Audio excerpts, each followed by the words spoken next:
Happy birthday राणी. राघवच्या राणोतूचा birthday होता. यावर्षी आम्ही कोणतेही बर्थडे सेलिब्रेट नाही केले, पण यांनी एक छोटीशी पेस्ट्री आणली होती राघवला खायला. मग तीच आम्ही ॲज अ बर्थडे म्हणून कट केली. कट केक करायच्या ऐवजी राघवने खायला सुरुवात केली. मग कट करून तसंच राहिलं. आम्ही मग डिरेक्टली पेस्ट्रीज खाल्ली. राणींच्या मोठी बहीण बंटी त्या माहेरपणासाठी आलेल्या होत्या. मग आम्ही सर्व राणींच्या बर्थडे निमित्ताने आळंदीला गेलो होतो दर्शनासाठी. म्हटलं त्यांचा बर्थडे पण आळंदीमध्ये दर्शन घेऊन सेलिब्रेट होईल आणि बंटी पण त्यांना पण मग आम्ही दर्शनाला घेऊन गेलो. राघव, मी, हे बंटी आणि राणी. राणी आणि बंटी ह्या दोघी जणी सख्या बहिणी आहेत आणि माझ्या दोघीही नणंद आहेत. आणि मग आम्ही दर्शनासाठी निघालो. ही इंद्रायणी नदी आहे आणि आता हा नवीन पूल झालेला आहे. त्या पुलावरून आम्ही चाललो आहे दर्शनासाठी. आणि हा सगळा इंद्रायणी नदीचा परिसर आहे. संध्याकाळची वेळ असल्यामुळे गर्दी थोडी कमीच होती, म्हणजे आमचं निवांत दर्शन होईल अशी आम्हाला आशा होतीच. इंद्रायणी घाटावरचा पूल संपवून आता आम्ही निघालो आहे मंदिराच्या दिशेने. हे आजूबाजूला खूप सारे दुकानं लागलेली असतात. आम्हाला जे पाहिजे आम्ही ते फुलगुच्छ वगैरे घेतली. मग आम्ही पोहोचलो मंदिरामध्ये. खूप जास्त गर्दी होती ऍक्च्युली आतमध्ये आणि खूप मोठी लाईन होती दर्शनासाठी. मग आम्ही ठरवलं की बाहेरून दर्शन घेऊया. आणि आतमध्ये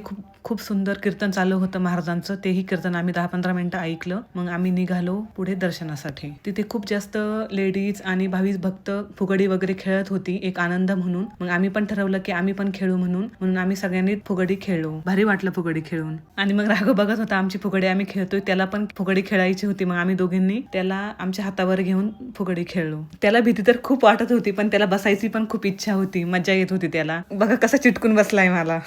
आणि हा दिसतोय ना तो मंदिराचा कळस आहे. मग आमची सर्व दर्शनं वगैरे आवरली. 5-10 मिनिटं बसलो आम्ही मंदिरामध्ये. असं म्हणतात की दर्शनाला गेल्यानंतर मंदिरामध्ये बसावे. तर मग आम्ही बसलो मंदिरामध्ये. राघव ना घरी खूप त्रास देतो, पण असं कुठं दर्शनाला मंदिरामध्ये आल्यानंतर किंवा कुठं देवाला गेल्यानंतर तो फुल एन्जॉय करतो, त्रास वगैरे नाही देत. मग आता याला रोज कुठं दर्शनाला घेऊन जावं आपलं काम कोण करेन. त्याने ही ट्रान्सपरंट दानपेटी बघितली आणि मला म्हणायचं आई मला पैसे दे. म्हटलं अरे आपण नसते पैसे घ्यायचे, ते तिथं आपल्याला पैसे द्यायचे असतात. तो ऐकतच नव्हता. मग कसं बसं त्याला बाहेर काढलं, चप्पल वगैरे घातली आणि निघालो घरी. तो येतच नव्हता. कसं तरी आणलं आणि घरी आल्यानंतर मग मस्त पावभाजी बनवली. खूप जास्त भूक लागली होती. घाईघाईमध्ये जिलेबी पण खायची विसरलो आम्ही. राघव बघा कसा केक खातो, एकटाच खातोय केक, कोणाला देतच नव्हता. बरं ठीक आहे, भेटूया नेक्स्ट मिनी ब्लॉग मध्ये. तोपर्यंत बाय.